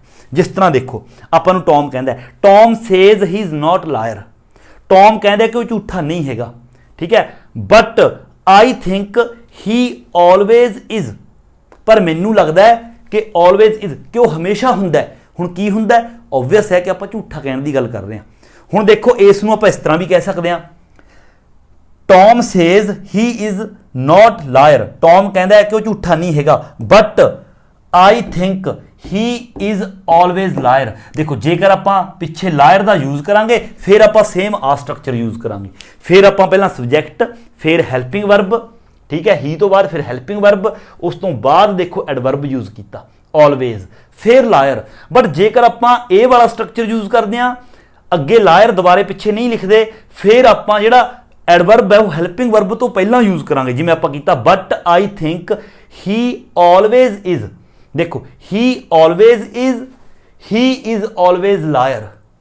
ਮੈਨੂੰ ਲੱਗਦਾ ਕਿ ਇੰਨਾ ਸਮਝਾਉਣ ਦੀ ਹੈ ਨਾ, ਮਤਲਬ ਜਿਹੜਾ ਕਾਫੀ ਹੈ ਤੁਹਾਨੂੰ ਇੰਨਾ ਸਮਝਾਉਣਾ। ਆਈ ਹੋਪ ਕਿ ਤੁਸੀਂ ਸਮਝ ਗਏ ਹੋਵੋਗੇ ਮੈਂ ਕਿਸ ਸਟਰਕਚਰ ਦੀ ਗੱਲ ਕਰ ਰਿਹਾ। ਇਹ ਸਟਰਕਚਰ ਤੁਸੀਂ ਨੇ ਯਾਦ ਰੱਖਣਾ। ਬਾਕੀ ਮੇਨ ਚੀਜ਼ ਤੁਸੀਂ ਨੇ ਆਹ ਵਾਲਾ ਸਟਰਕਚਰ ਯਾਦ ਰੱਖਣਾ ਹੈ। ਐਡਵਰਬ ਦਾ ਯੂਜ਼ ਕਿੱਥੇ ਕਰਨਾ ਤੁਸੀਂ ਨੇ, ਪਹਿਲਾਂ ਸਬਜੈਕਟ, ਫਿਰ ਹੈਲਪਿੰਗ ਵਰਬ, ਫਿਰ ਐਡਵਰਬ, ਫਿਰ ਮੇਨ ਵਰਬ, ਫਿਰ ਆਬਜੈਕਟ, ਅੱਗੇ ਸਾਰਾ ਸੈਂਟੈਂਸ। ਬਟ ਜੇਕਰ ਹੈਜ਼ ਟੂ, ਹੈਵ ਟੂ ਹੈ ਉਸ ਤੋਂ ਵੀ ਆਪਾਂ ਪਹਿਲਾਂ ਯੂਜ਼ ਕਰਾਂਗੇ, ਜੇਕਰ ਨੈਗੇਟਿਵ ਹੈ ਉਸ ਤੋਂ ਵੀ ਆਪਾਂ ਪਹਿਲਾਂ ਯੂਜ਼ ਕਰਾਂਗੇ। Let's start. ਦੇਖੋ ਸਟਾਰਟ ਕਰਦੇ ਹਾਂ। ਹੁਣ ਇੱਥੇ ਆਪਾਂ ਨੂੰ ਫਸਟ ਦੇ ਵਿੱਚ ਇਹ ਕਹਿੰਦਾ ਹੈ are the underlined words in the right position or not. ਜਿਹੜੇ ਸ਼ਬਦ ਅੰਡਰਲਾਈਨ ਕੀਤੇ ਗਏ ਨੇ, ਇਹ ਜਿੰਨੇ ਵੀ ਅੰਡਰਲਾਈਨ ਕੀਤੇ ਗਏ ਨੇ ਸਾਰੇ ਐਡਵਰਬਸ ਨੇ। ਆਪਾਂ ਤੋਂ ਪੁੱਛਿਆ ਕਿ ਸਹੀ ਜਗ੍ਹਾ ਤੇ ਹੈਗੇ ਨੇ ਜਾਂ ਨਹੀਂ। ਕਰੈਕਟ ਦਾ ਸੈਂਟੈਂਸ ਵੇਅਰ ਨੈਸੈਸਰੀ। ਜੇਕਰ ਜ਼ਰੂਰਤ ਹੈ ਤੈਨੂੰ ਕਰੈਕਟ ਕਰੋ। ਹੁਣ ਆਪਾਂ ਨੇ ਸਿਰਫ ਇਹ ਦੇਖਣਾ ਹੈ, ਸਾਰੇ ਸੈਂਟੈਂਸ ਪੜ੍ਹਨੇ ਨੇ। ਜੇਕਰ ਇਸ ਸਟਰਕਚਰ ਮੁਤਾਬਕ ਨੇ ਤਾਂ ਆਪਾਂ ਓਕੇ ਲਿਖ ਦੇਣਾ ਹੈ, ਜੇਕਰ ਇਸ ਸਟਰਕਚਰ ਮੁਤਾਬਕ ਨਹੀਂ ਹੈਗਾ ਤਾਂ ਆਪਾਂ ਨੇ ਉਸ ਨੂੰ ਠੀਕ ਕਰ ਦੇਣਾ। ਜੇ ਕੋਈ ਐਡਵਰਬ ਉਰਾਂ ਪਰਾਂ ਲੱਗਿਆ ਹੋਇਆ ਆਪਾਂ ਉਸ ਨੂੰ ਸਹੀ ਜਗ੍ਹਾ ਤੇ ਲਾ ਦੇਣਾ ਹੈ, ਜੇਕਰ ਸਹੀ ਤੇ ਹੈ ਤਾਂ ਰਹਿਣ ਦੇ। ਜਿਵੇਂ ਫਸਟ ਦੇਖੋ, Helen drives always to work. ਹੁਣ ਇਹ ਆਪਾਂ ਨੂੰ ਸੈਂਟੈਂਸ ਦਿੱਤਾ, ਆਪਾਂ ਨੂੰ ਅੰਡਰਲਾਈਨ ਕੀਤਾ ਹੈ, ਮਤਲਬ ਕਿ ਐਡਵਰਬ ਆਲਵੇਜ਼। ਹੁਣ ਆਪਾਂ ਨੇ ਇਹ ਦੇਖਣਾ ਜਿਹੜਾ ਆਲਵੇਜ਼ ਹੈ ਇੱਥੇ ਇਸ ਸੈਂਟੈਂਸ ਦੇ ਵਿੱਚ ਆਪਣੀ ਸਹੀ ਪੋਜੀਸ਼ਨ ਤੇ ਹੈ ਜਾਂ ਗਲਤ ਤੇ ਹੈ। ਇਹਨਾਂ ਨੇ ਆਲਵੇਜ਼ ਕਿੱਥੇ ਲਗਾਇਆ, ਦੇਖੋ ਹੈਲਨ ਸਬਜੈਕਟ ਆ ਗਿਆ, ਡਰਾਈਵਸ ਮੇਨ ਵਰਬ ਆ ਗਈ, ਫਿਰ ਇਹਨਾਂ ਨੇ ਐਡਵਰਬ ਲਗਾਏ, ਜਦ ਕਿ ਆਪਾਂ ਐਡਵਰਬ ਮੇਨ ਵਰਬ ਤੋਂ ਪਹਿਲਾਂ ਯੂਜ਼ ਕਰਨਾ ਹੈ। ਮਤਲਬ ਕਿ ਆਲਵੇਜ਼ ਹੈ ਜਿਹੜਾ ਡਰਾਈਵਸ ਤੋਂ ਪਹਿਲਾਂ ਆਏਗਾ, ਤਾਂ ਕਰਕੇ ਇਸ ਦਾ ਜਿਹੜਾ ਆਨਸਰ ਹੈ ਉਹ ਆਏਗਾ ਹੈਲਨ ਆਲਵੇਜ਼। ਇੱਥੇ ਆਏਗਾ ਆਲਵੇਜ਼, ਉਸ ਤੋਂ ਬਾਅਦ ਡਰਾਈਵਸ, ਉਸ ਤੋਂ ਬਾਅਦ ਬਾਕੀ ਸਾਰਾ ਜਿੰਨਾ ਬਾਕੀ ਬਚ ਗਿਆ ਉਹ ਸਾਰਾ ਆ ਜਾਏਗਾ। ਅਗਲਾ, I cleaned the house and also cooked the dinner. ਹੁਣ ਜੇਕਰ ਦੇਖੋ ਇਹ ਦੋ ਸੈਂਟੈਂਸ ਨੇ, ਦੋ ਪਾਰਟਸ ਦੇ ਵਿੱਚ ਇਹ ਸੈਂਟੈਂਸ ਦਿੱਤੇ ਗਏ ਨੇ। ਪਹਿਲਾ ਪਾਰਟ ਆ ਗਿਆ, ਇਹ ਦੂਸਰਾ ਪਾਰਟ ਆ ਗਿਆ। ਐਂਡ ਦੇ ਨਾਲ ਕੰਜੰਕਸ਼ਨ ਦੇ ਨਾਲ ਇਹਨਾਂ ਨੂੰ ਜੁਆਇੰਟ ਕੀਤਾ ਗਿਆ। ਪਹਿਲੇ ਪਾਰਟ ਦੇ ਵਿੱਚ ਇਹਨਾਂ ਨੇ ਕੋਈ ਆਪਾਂ ਨੂੰ ਅੰਡਰਲਾਈਨ ਨਹੀਂ ਦਿੱਤਾ ਗਿਆ, ਇਹ ਬਿਲਕੁਲ ਸੈੱਟ ਹੈ, ਬਿਲਕੁਲ ਸਹੀ ਹੈ। ਪਹਿਲਾ ਪਾਰਟ ਇਸੇ ਤਰ੍ਹਾਂ ਆ ਜਾਏਗਾ, ਠੀਕ ਹੈ। ਐਂਡ ਵੀ ਇਸੇ ਤਰ੍ਹਾਂ ਆ ਜਾਏਗਾ, ਐਂਡ ਵੀ ਇਸੇ ਤਰ੍ਹਾਂ ਆਏਗਾ, ਬਿਲਕੁਲ ਕਰੈਕਟ। ਅੱਗੇ ਹੈਗਾ ਆਲਸੋ ਕੁਕਡ ਦ ਡਿਨਰ। ਹੁਣ ਤੁਸੀਂ ਦੇਖੋ ਆਲਸੋ ਜਿਹੜਾ ਅੰਡਰਲਾਈਨ ਕੀਤਾ ਗਿਆ ਹੈ ਉਸ ਦੀ ਪੋਜੀਸ਼ਨ ਕਿਹੜੀ ਪੋਜੀਸ਼ਨ ਤੇ ਇਹਨਾਂ ਨੇ ਰੱਖਿਆ ਹੈ, ਕੁਕਡ ਆ ਗਈ ਮੇਨ ਵਰਬ, ਮੇਨ ਵਰਬ ਤੋਂ ਜਸਟ ਪਹਿਲਾਂ ਰੱਖਿਆ, ਮਤਲਬ ਕਿ ਮੇਨ ਵਰਬ ਤੋਂ ਜਸਟ ਪਹਿਲਾਂ ਰੱਖਿਆ ਐਡਵਰਬ ਹੈ ਜਿਹੜਾ, ਤਾਂ ਇਹਦਾ ਮਤਲਬ ਬਿਲਕੁਲ ਓਕੇ ਹੈ। ਤਾਂ ਇਹ ਬਿਲਕੁਲ ਓਕੇ ਹੈ ਸਾਰਾ, ਮਤਲਬ ਕਿ ਪਹਿਲਾਂ ਕੁੱਲ ਸਾਰੀ ਆਪਾਂ ਇੱਥੇ ਓਕੇ ਲਿਖ ਸਕਦੇ ਹਾਂ। ਇੱਥੇ ਵੀ ਇਸ ਤਰ੍ਹਾਂ ਲਿਖਣ ਦੀ ਜ਼ਰੂਰਤ ਨਹੀਂ, ਬਸ ਓਕੇ ਹੈ ਪੂਰਾ ਸੈਂਟੈਂਸ ਇਹ ਓਕੇ ਹੈ, ਇਸ ਦੇ ਵਿੱਚ ਕੋਈ ਵੀ ਗਲਤੀ ਨਹੀਂ ਹੈਗੀ, ਠੀਕ ਹੈ। ਅਗਲਾ ਥਰਡ ਦੇਖੋ, I have usually a shower in the morning. ਮਤਲਬ ਕਿ ਮੋਰਨਿੰਗ ਦੇ ਵਿੱਚ ਅਕਸਰ ਮੈਂ ਕੀ ਹੈ, ਕਹਿੰਦੇ ਮੈਂ ਨਹਾਉਣਾ, ਸ਼ਾਵਰ ਲੈਣਾ, ਹੈ ਨਾ, ਸ਼ਾਵਰ ਵੀ ਹੁੰਦਾ ਮਤਲਬ ਕਿ ਨਹਾਉਣਾ। ਹੁਣ ਇੱਥੇ ਦੇਖੋ ਤੁਸੀਂ ਅੰਡਰਲਾਈਨ ਕੀਤਾ ਗਿਆ ਹੈ ਯੂਜੂਅਲੀ, ਮਤਲਬ ਕਿ ਇਹ ਐਡਵਰਬ ਹੈ। ਹੁਣ ਆਪਾਂ ਦੇਖਣਾ ਐਡਵਰਬ ਜਿੱਥੇ ਹੈਗਾ ਉੱਥੇ ਰਾਈਟ ਹੈ ਜਾਂ ਫਿਰ ਰੋਂਗ ਹੈ। ਇਸ ਸੈਂਟੈਂਸ ਦੇ ਵਿੱਚ ਸਭ ਤੋਂ ਪਹਿਲਾਂ ਤਾਂ ਇਹ ਦੇਖੋ ਮੇਨ ਵਰਬ ਕਿਹੜੀ ਹੈ। ਦੇਖੋ ਜੇਕਰ ਆਪਾਂ ਕਹੀਏ ਆਈ ਹੈਵ, ਜੇਕਰ ਆਪਾਂ ਹੈਵ ਨੂੰ ਕਹਿੰਦੇ ਆ ਕਿ ਇਹ ਹੈਲਪਿੰਗ ਵਰਬ ਹੈ, ਤਾਂ ਫਿਰ ਹੋਰ ਇੱਥੇ ਮੇਨ ਵਰਬ ਕੋਈ ਨਾ ਕੋਈ ਹੋਣੀ ਚਾਹੀਦੀ ਹੈ। ਹੈਵ ਤੋਂ ਬਾਅਦ ਕੋਈ ਨਾ ਕੋਈ ਮੇਨ ਵਰਬ ਹੋਏਗੀ, ਇੱਥੇ ਕੋਈ ਮੇਨ ਵਰਬ ਨਹੀਂ। ਇਸ ਦਾ ਮਤਲਬ ਜਿਹੜਾ ਇਹ ਹੈਵ ਹੈ ਇੱਥੇ ਇਹ ਹੈਲਪਿੰਗ ਵਰਬ ਨਹੀਂ ਹੈਗਾ, ਇੱਥੇ ਇਹ ਮੇਨ ਵਰਬ ਹੈ। ਬਹੁਤ ਸਾਰੇ ਹੈਲਪਿੰਗ ਵਰਬਸ ਇਹੋ ਜਿਹੇ ਨੇ ਜਿਹੜੇ ਆਪਣੇ ਆਪ ਦੇ ਵਿੱਚ ਮੇਨ ਵਰਬ ਵੀ ਨੇ, ਜਿਸ ਤਰ੍ਹਾਂ ਕਿ ਡੂ ਹੈ। ਡੂ ਤੇ ਡਸ ਦਾ ਆਪਾਂ ਹੈਲਪਿੰਗ ਵਰਬ ਦੇ ਤੌਰ ਤੇ ਵੀ ਯੂਜ਼ ਕਰਦੇ ਹਾਂ, ਤੇ ਇੱਕ ਡੂ ਵਰਬ ਦੀ ਫਾਰਮ ਵੀ ਹੈ, ਡੂ ਮਤਲਬ ਕਰਨਾ, ਡੂ ਡਿਡ ਡਨ। ਇਸੇ ਤਰ੍ਹਾਂ ਹੈਵ ਦਾ ਮਤਲਬ ਹੁੰਦਾ ਕੋਲ ਹੋਣਾ, ਹੈਵ ਹੈਡ ਹੈਡ। ਇਹ ਇੱਥੇ ਹੈਵ ਹੈ ਜਿਹੜਾ ਮੇਨ ਵਰਬ ਹੈ ਇੱਥੇ, ਠੀਕ ਹੈ, ਹੈਲਪਿੰਗ ਵਰਬ ਨਹੀਂ ਹੈਗੀ। ਨਾ ਤਾਂ ਦੇਖੋ ਹੈਵ ਤੋਂ ਬਾਅਦ ਕੋਈ ਟੂ ਲੱਗਿਆ ਹੋਇਆ ਵੀ ਆਪਾਂ ਹੈਵ ਟੂ ਮੰਨ ਲਈਏ ਇਸ ਨੂੰ, ਨਾ ਹੈਵ ਤੋਂ ਬਾਅਦ ਇੱਥੇ ਕੋਈ ਮੇਨ ਵਰਬ ਹੈ। ਜੇਕਰ ਆਪਾਂ ਇਸ ਨੂੰ ਹੈਲਪਿੰਗ ਵਰਬ ਮੰਨਦੇ ਤਾਂ ਇਸ ਤੋਂ ਬਾਅਦ ਜ਼ਰੂਰ ਕੋਈ ਨਾ ਕੋਈ ਥਰਡ ਫਾਰਮ ਹੋਣੀ ਸੀ ਵਰਬ ਦੀ, ਬਟ ਇਹ ਆਪ ਹੀ ਇੱਥੇ ਵਰਬ ਦੇ ਤੌਰ ਤੇ ਯੂਜ਼ ਕੀਤਾ ਗਿਆ ਹੈਵ। ਤਾਂ ਕਰਕੇ ਆਪਾਂ ਮੇਨ ਵਰਬ ਇੱਥੇ ਹੈਵ, ਮੇਨ ਵਰਬ ਤੋਂ ਪਹਿਲਾਂ ਆਪਾਂ ਐਡਵਰਬ ਦਾ ਯੂਜ਼ ਕਰਾਂਗੇ। ਆਪਾਂ ਕਹਾਂਗੇ ਆਈ ਤੋਂ ਬਾਅਦ ਆਪਾਂ ਯੂਜੂਅਲੀ, ਆਈ ਯੂਜੂਅਲੀ हैव, बाकी सारा same, a shower in the morning. ਅੱਗੇ fourth, we soon found the solution to the problem, है ना, जल्दी ही असी मतलब कि जिहड़ी प्रॉब्लम है उसका सल्यूशन लभ लिया। हुण देखो वी सबजैक्ट आ गया, हैल्पिंग वर्ब कोई है नहीं, फाउंड मेन वर्ब आ गई, मेन वर्ब तो पहला सून का यूज़ किया हुआ है, जिन्होंने अंडरलाइन किया है मतलब कि बिल्कुल इत्थे करैक्ट है, अपनी जगह पर मेन वर्ब तो पहले है। अगला, Steve gets hardly ever angry, Steve कदे कदे ही मतलब गुस्से दे विच आउंदा है। हुण देखो स्टीव गैट्स ये होगी मेन वर्ब, है ना, ये मेन वर्ब है, मेन वर्ब तो बाद हार्डली दे रखिया जिहड़ा एडवर्ब है, जबकि आऊगा मेन वर्ब तो पहला, तां करके इत्थे आएगा स्टीव हार्डली गैट्स, ठीक है। बाकी सारा अगे सेम। आई होप कि तुसीं समझ रहे हो। छेवां देखो, I did some shopping and, इत्थे फिर एंड आ गया, मतलब कि ये पहला सेंटेंस है, इस दे विच तां कोई प्रॉब्लम नहीं, ये तो बिल्कुल करैक्ट है। एंड तो बाद and I went also to the bank, I went also to the bank, देखो सब्जैक्ट हो गया आई, वेंट वर्ब की फॉर्म होगी, मेन वर्ब तो बाद ऑल्सो लगा रखा है, मेन वर्ब तो पहला आएगा, इत्थे आएगा आई ऑल्सो वेंट, बाकी सारा सेम, मतलब कि पहला वाला ठीक है, एंड तो बाद and I also went to the bank. सतवां, Jane has always to hungry in the morning. हुण देखो इत्थे की है, इस दे विच जेन आ गया, सबजैक्ट आ गया, है ना, उस तो बाद हैज़ ऑलवेज टू, देखो हैज़ टू या हैव टू तो आप पहला यूज़ करते हैं एडवर्ब्स नूं, इस करके ऑलवेज है जिहड़ा इन्हां दे विचकारों हट के अगे आएगा, ये आएगा जेन ऑलवेज हैज़ टू, बाकी सारा अगे same. Jane always has to hungry in the morning, morning दे विच मतलब जेन नूं हर रोज़ भुखा रहना पैंदा है। अठवां, I never have worked in a factory. हुण इस दे विच देखो I never have worked in a factory, जेकर तुसीं ध्यान देवो ये हैगा हैव, उस तो बाद वर्ब की थर्ड फॉर्म है वर्कड, इहदा मतलब जिहड़ा ये हैव है ये हैल्पिंग वर्ब है, बट इन्हां ने आपां नूं एडवर्ब है जिहड़ा हैव तो भी अगे दे रखिया है, क्यों, क्योंकि आपां हैल्पिंग वर्ब तो बाद च यूज़ करते हैं एडवर्ब, मेन वर्ब तो पहला, मतलब कि इन्हां दे विचाले आऊगा, इस तरह आऊगा आई हैव, उस तो बाद आएगा नैवर, आई हैव नैवर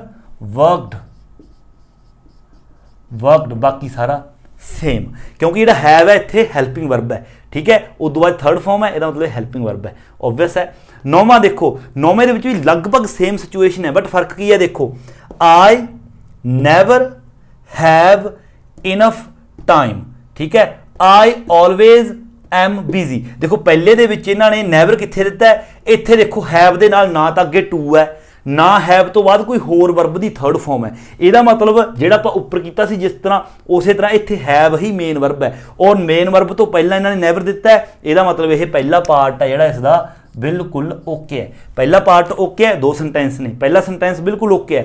अगले दे विच आई ऑलवेज एम बिजी, देखो एम हैल्पिंग वर्ब है, ठीक है, ਇਹਦਾ मतलब हैल्पिंग वर्ब पहला आएगी, आई एम ऑलवेज बिजी आएगा, ਇੱਥੇ हैगा आई एम ऑलवेज बिजी, इस तरह आएगा ये, ठीक है।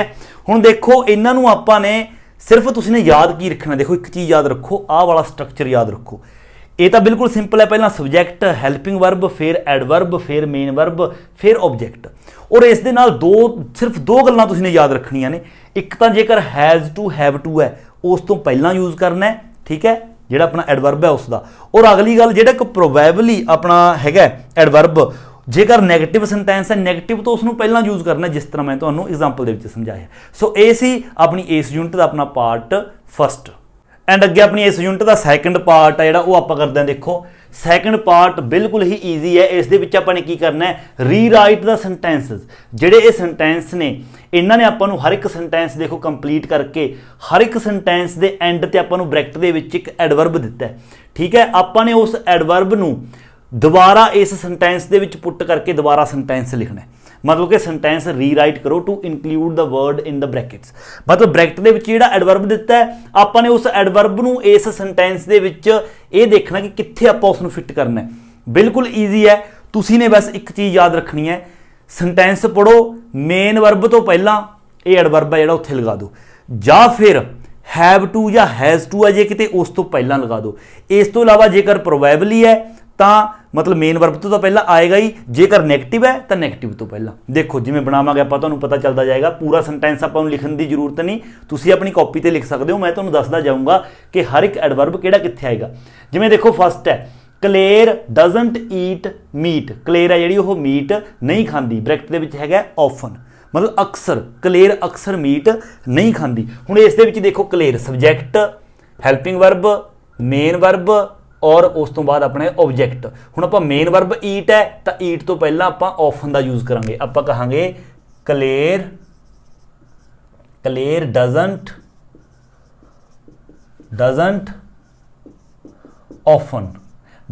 Often eat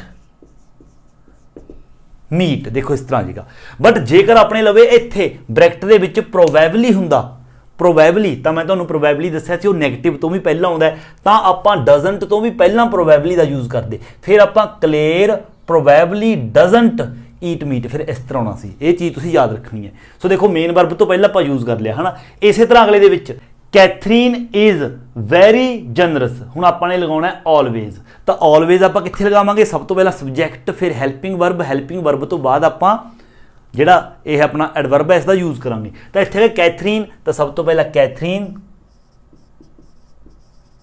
Catherine is always, मतलब कि जेकर मेन वर्ब है मेन वर्ब तो पहला, जेकर हैल्पिंग वर्ब है आप हैल्पिंग वर्ब तो बाद यूज़ करते होंगे एडवर्ब, तो आप हैल्पिंग वर्ब इज़ तो बाद आप यूज़ कर रहे ऑलवेज, बाकी उस तो बाद अगे सारा आ जाएगा। अगे third I don't have to work on Saturday, देखो हैव टू पे है, हैव टू तो आप पहला यूज़ करांगे यूजुअली, मतलब कि आई डोंट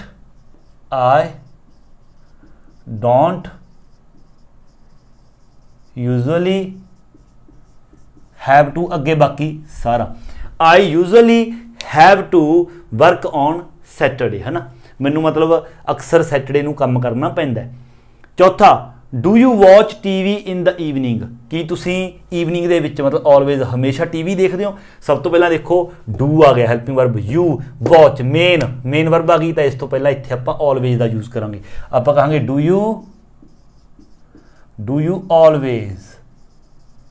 यू ऑलवेज अगे बाकी इत्थों लैके वॉच तो लैके सारा लगा देंगे। पंजवां मार्टिन इज़ लर्निंग स्पैनिश, जिहड़ा मार्टिन है वो स्पैनिश सीख रहा है। एंड देखो एंड दे नाल दो सेंटेंस ने, अगला sentence and he is learning Japanese also, मतलब कि वो जैपनीज़ भी सीख रहा है। हुण इन्हां ने पहला सेंटेंस तो सेम देता, मतलब कि इस दे विच तुसीं कोई गलती नहीं कड्ढनी, दूसरे का कल्ला ही देता आपां नूं, ही उस तो बाद इज़ फिर मेन वर्ब देखो लर्निंग, तो इत्थे आपां ऑल्सो का यूज़ करांगे, आपां कहांगे ही इज़ ऑल्सो, बाकी सारा इत्थे अगे आ जाएगा सेम। अगला छेवें का ए देखो we were on holiday in Spain, असी स्पेन दे विच हॉलीडे छुट्टियां दे विच सीगे, मतलब सारे असी सारे। हुण ऑल दा यूज़ भी आपां सेम उस जगह ते करदे हां, पहला सब्जैक्ट फिर हैल्पिंग वर्ब फिर आपां ऑल दा यूज़ करांगे। इत्थे पहला हैगा वी फिर वर हैल्पिंग वर्ब है, वी वर तो बाद आपां इत्थे ऑल दा यूज़ करांगे, we were all on holiday in Spanish, बाकी सारा सेम। अगला b we were staying at the same hotel, असी सारे ऑल इत्थे भी ना ब्रैकेट दे विच, असी सारे इक्को ही होटल दे विच ठहरे हुए सी, बिल्कुल ईजी है, सब्जैक्ट आ गया हैल्पिंग वर्ब मेन वर्ब इत्थे आ जाएगा, वी वर ऑल, इत्थे भी आएगा वी वर ऑल स्टेइंग, इत्थों लैके सारा अगे same. See we enjoyed ourselves, देखो वी इंजॉयड आ मेन वर्ब आ गई, सब्जैक्ट आ गया, इत्थे आपां ऑल दा यूज़ करांगे, वी ऑल एंजॉयड, बाकी सारा अगे सेम। देखो तुसी ने सिर्फ देखना यह है, जेकर किसी सेंटेंस दे विच तुहानूं मेन वर्ब मिल जाती है तो सिंपल है, बिल्कुल मेन वर्ब तो जस्ट पहला यूज़ कर लो एडवर्ब का। जेकर किते तुहानूं मेन वर्ब का नहीं पता चल रहा तो हैल्पिंग वर्ब है, हैल्पिंग वर्ब तो बाद यूज़ कर लो। जे किते हैज़ टू है, हैज़ टू हैव टू तो पहला यूज़ कर लो, है ना, इस तरह। अगला सत्वें का ए आई new hotel, the new hotel एक सब्जेक्ट आ गया पूरा, the new hotel is very expensive. देखो हेल्पिंग वर्ब आ गई इज, वेरी एक्सपेंसिव प्रोबेबली आ गया है ना, तो इस तो बाद हेल्पिंग वर्ब तो बाद आप एडजेक्टिव यूज करांगे, तो आप करांगे द न्यू होटल इज, इत्थे आ जाएगा प्रोबेबली। बाकी सारा सेम, मैं पूरा नहीं लिख रहा, आई होप तुम समझ रहे हो। The new hotel is probably very expensive. अगला बी देखो, it costs a lot to stay there, मतलब इत्थे रहने के लिए शायद सानू बहुत ज़्यादा कॉस्ट जी देनी पै सकती है, पैसा। हुण इत्थे देखो कॉस्ट आ गई, मतलब ठीक है मेन वर्ब आ गया, तो इत्थे आपां लिख दांगे इट तो बाद प्रोबेबली, इट प्रोबेबली कॉस्टस, बाकी सारा सेम आ जाएगा। इस तो अगला 8वां, इस दे विच भी प्रोबेबली दिता होया है। हुण इस दे विच दो सेंटेंस ने, ध्यान देना, पहला तो है आई कैन हैल्प यू। देखो आई हैल्पिंग वर्ब हो गया, subject helping verb, main verb, तो इत्थे आपां यूज करांगे प्रोबेबली दा, आपां कहांगे I can probably help you, ठीक है। बट दूसरे दे विच देखो सब्जैक्ट कांट हैल्प यू, अगे देखो इत्थे कांट आ गया भी मैं तुहाडी मदद नहीं कर सकता। आपां कह के नैगेटिव तो आपां पहलां यूज करते हैं प्रोबेबली दा, स्पैशली कल्ले इस वाले एडवर्ब दा, तो कांट तो भी आपां पहलां यूज करांगे इत्थे, तो आपां इत्थे कहांगे आई प्रोबेबली, अगे आजू कांट हैल्प यू। थोड़ा जिहा आपां काली दे विच करिए एक्सरसाइज, बट बिल्कुल सिंपल है, सिर्फ तो तुसी ने सिर्फ यही दसना है कि एडवर्ब कित्थे आएगा, वो मैं तुहानूं दस दिता है, तां करके आपां जल्दी दे विच कर रहे हैं, ज़्यादा लंबी वीडियो करने का कोई फायदा नहीं। सिर्फ तुसी ने मेन वर्ब तो पहलां यूज़ करना है, जेकर मेन वर्ब तुहानूं नहीं पता लग रही हैल्पिंग वर्ब तो बाद यूज़ करो, हैज़ टू हैव टू तो पहलां यूज़ करो, जेकर प्रोबेबली है नैगेटिव तो पहलां यूज़ करो, अदरवाइज हैल्पिंग वर्ब तो बाद यूज़ करो। सो ये सी अपनी इस यूनिट का अपना पार्ट सैकेंड। एंड अगे अपनी इस यूनिट का लास्ट पार्ट है जिहड़ा वो आपां करदे हां। इस दे विच देखो आपां ने की करना है, बिल्कुल आसान है, कंप्लीट द सेंटेंस, जिहड़े सेंटेंसेस ने इन्हां नूं कंप्लीट करना है, use the words in brackets in the correct order. इस दे विच भी बिल्कुल सिंपल है, आपां नूं देखो ब्लैंक्स दिते ने, इन्हां ब्लैंक्स तो बाद आपां नूं ब्रैकेट दे विच कुछ शब्द ने जिहड़े वो दिते ने, आपां ने उन्हां शब्दां नूं ब्रैकेट्स दे विचों खोल के इत्थे लिखना है और करैक्ट ऑर्डर दे विच लिखना है। तुसी बस उही ऑर्डर तुसी ने जारी रखना है, पहला सब्जैक्ट, फिर हैल्पिंग वर्ब, फिर एडवर्ब, फिर मेन वर्ब। उस तो इलावा जेकर कुछ चीज़ां होर हुंदियां ने, जिस तरह कि मैं तुहानूं नैगेटिव तो पहलां कहा सी कि आपां नैगेटिव तो पहलां यूज़ करते हैं एडवर्ब दा, या फिर इस तो इलावा जेकर हैव टू हैज़ टू है उस तो भी पहलां आपां एडवर्ब दा यूज़ करते हैं। सो वो चीज़ां देखो तुहानूं पता ही ने, आपां स्टार्ट करते हैं, बिल्कुल ईजी है। पहला देखो ये ब्लैंक आ गया, ब्रैकेट दे विच इन्हां ने आपां नूं दिता है रिमेंबर आई नैवर कैन, पहला आपां इन्हां नूं सही ऑर्डर दे विच लाउने आ, उस तो बाद आपां इस नूं ट्रांसलेट करांगे। देखो remember I never can they विचों आपां नूं साफ पता चल रहा है कि जिहड़ा आई है ये सब्जैक्ट है, और रिमेंबर ये वर्ब है मेन वर्ब, नैवर एडवर्ब है, कैन हैल्पिंग वर्ब है। तो सब तो पहला सब्जैक्ट आएगा आई, उस तो बाद आएगा कैन हैल्पिंग वर्ब, कैन तो बाद आपां एडवर्ब यूज करांगे नैवर, उस तो बाद मेन वर्ब रिमेंबर। देखो ये ऑर्डर आएगा, बिल्कुल ईजी है। तो इसका मतलब की है I can never remember her name, मतलब कि मैं उसका जिहड़ा नाम है वह मतलब याद है जिहड़ा वो नहीं रख सकता, है ना। अगला देखो second, take I usually, simple है, ये देखो सब्जैक्ट है, ये मेन वर्ब है और ये एडवर्ब है। तो सब तो पहले तो सब्जैक्ट आएगा आई, उस तो बाद क्योंकि कल्ली मेन वर्ब ही रहेगी तो यदा मतलब एडवर्ब पहला आएगा यूजुअली टेक, तो यदा मतलब की हो गया I usually take sugar in coffee, अक्सर मैं कॉफी दे विच मतलब शुगर जी खंड है वो मैं मतलब कि पाउना। थर्ड देखो एम यूजुअली आई, बिल्कुल ईजी है, सब तो पहला सब्जैक्ट आई, फिर एम, फिर usually. I am usually hungry when I get home from work, जो मैं काम तो घर आना तो मैं अक्सर की हुन्ना भुखा हुन्ना। फोर्थ देखो बिल्कुल आसान ने, तुसीं अपने आप भी कर सकते हो, ट्राई करो वीडियो नूं पॉज करके फिर देखी जाओ, मैच करो। मार्क एंड एमी सब्जैक्ट पहला दिता होया, अगे आ गया बोथ वर बोर्न, ये तो देखो मेन वर्ब की फॉर्म है, ये हैल्पिंग वर्ब है और ये बोथ आ गया। ऑल अते बोथ का भी सेम ही मैं तुहानूं स्ट्रक्चर दस्सिया सी, उस तरह हैल्पिंग वर्ब तो बाद यूज होएगा। सब्जैक्ट ऑलरेडी है, उस तो बाद वर आपां हैल्पिंग वर्ब लगा देंगे, फिर आएगा बोथ। वर बोथ उस तो बाद born. Mark and Amy were both born in Manchester. दोनों ही ਜਿਹੜੇ ਮਾਰਕ ਤੇ ਐਮੀ ਨੇ ਉਹ ਮੈਨਚੈਸਟਰ ਦੇ ਵਿੱਚ ਉਹਨਾਂ ਦਾ ਜਨਮ ਹੈ ਜਿਹੜਾ ਉਹ ਹੋਇਆ ਸੀਗਾ। ਪੰਜਵਾਂ, ਲੀਜ਼ਾ ਇਜ਼ ਅ ਗੁੱਡ ਪਿਆਨਿਸਟ। ਜਿਹੜੀ ਲੀਜ਼ ਹੈ ਉਹ ਪਿਆਨੋ ਬਹੁਤ ਵਧੀਆ ਬਣਾਉਂਦੀ ਹੈ। ਦੇਖੋ ਸੈਂਟੈਂਸ ਖਤਮ ਹੈ। ਅਗਲਾ, ਸਿੰਗ ਸ਼ੀ ਆਲਸੋ ਕੈਨ। ਦੇਖੋ ਸਿੰਗ ਦਾ ਵਰਬ ਦੀ ਫਾਰਮ ਆ ਗਈ, ਬਿਲਕੁਲ ਸਿੰਪਲ ਹੈ। ਸ਼ੀ ਆਪਣਾ ਸਬਜੈਕਟ ਆ ਗਿਆ, ਆਲਸੋ ਐਡਵਰਬ ਆ ਗਿਆ, ਕੈਨ ਹੈਲਪਿੰਗ ਵਰਬ ਆ ਗਈ। ਤਾਂ ਸਭ ਤੋਂ ਪਹਿਲਾਂ ਸਬਜੈਕਟ ਲਗਾਵਾਂਗੇ ਸ਼ੀ, फिर हेल्पिंग वर्ब लगावांगे कैन, शी कैन, फिर एडवर्ब आएगा she can also sing. She can also sing very well, मतलब कि वो बहुत वधिया बजा भी सकती है ना। अगे देखो, मतलब सॉरी बजा नहीं सकती, रिपीट कर रहा मैं। She can also sing very well, वो गा भी बहुत वधिया सकती है, मतलब कि पियानो बजा भी बहुत वधिया सकती है तो गा भी, मतलब सिंगिंग भी उसकी बहुत वधिया है। छेवां, और कैट साडी जिहड़ी बिल्ली है यूजुअली स्लीप। बिल्कुल दो ही शब्द ने, मेन वर्ब आ गई और एडवर्ब आ गया। सब तो पहला यूजुअली, यूजुअली उस तो बाद स्लीप। जिहड़ी साडी कैट है अक्सर वो सौंदी है, कित्थे सौंदी है? अंडर द बैड, बैड के नीचे। सतवां, they live in the same building as me, मतलब वो उसे बिल्डिंग दे विच रहिंदे ने जिस बिल्डिंग दे विच मैं रहना। बट परंतु नैवर आई हैव स्पोकन। सब तो पहले तो देखो सब्जैक्ट आ गया आई, उस तो बाद देखो हैव वर्ब की फॉर्म इत्थे, मतलब आपां हैल्पिंग वर्ब है।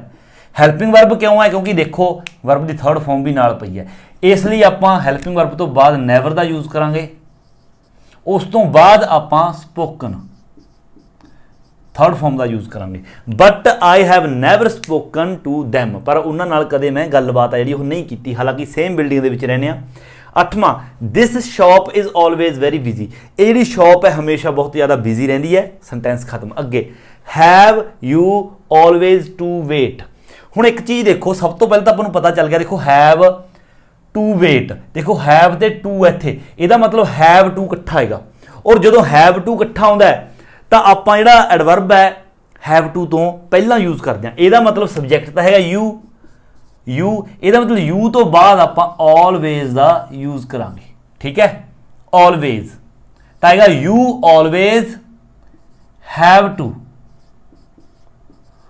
Wait, you always have to wait a long time to be served, to be served, served लिखा हुआ है SERVED, served मतलब कि सर्व करना। ठीक है, कहना ये शॉप बहुत ज़्यादा बिजी रहती है। You always have to wait a long time to be served, मतलब जी सर्विस तुहानूं मिलती है उस दे लई तुहानूं लंबा समा जिहड़ा वो इंतजार करना पैंदा है, क्योंकि बिजी है, लोग बहुत ज़्यादा होंदे ने, जिहड़ी सर्विस है थोड़ी उन्हां दी डाउन है, लो है। नौवां, my eyesight is not very good. जी मेरी आई साइट है वो ज़्यादा वधिया नहीं हैगी, मतलब कि निगाह जी ज़्यादा वधिया नहीं हैगी। आई रीड कैन ओनली, देखो ये सब्जैक्ट आ गया I, can helping verb, main verb, adverb. सब तो पहला आएगा आई, फिर हेल्पिंग वर्ब कैन, फिर आप एडवर्ब का यूज़ करांगे ओनली, फिर रीड अपनी वर्ब की form. I can read, I can only read with glasses, मैं सिर्फ ऐनका नाल ही पढ़ सकदा, मतलब या रीड कर सकदा। 10वां, ऑल वर वी। सब तो पहला देखो वी आ गया, हेल्प अपना सब्जैक्ट, उस तो बाद वर है, उस तो बाद है एक ऑल। ये ऑल है जिहड़ा ये अपना है जिहड़े मैं तुहानूं दो शब्द दस्से सी ऑल ते बॉथ, इन्हां दा आपां जिहड़ा यूज़ है वो भी आपां हेल्पिंग वर्ब तो बाद करते हैं, तां करके आपां वी वर ऑल। ये वी वर ऑल टाइड, क्योंकि अगे जिहड़ी वर्ब की फॉर्म है वो बाहर इन्होंने दिती पई है।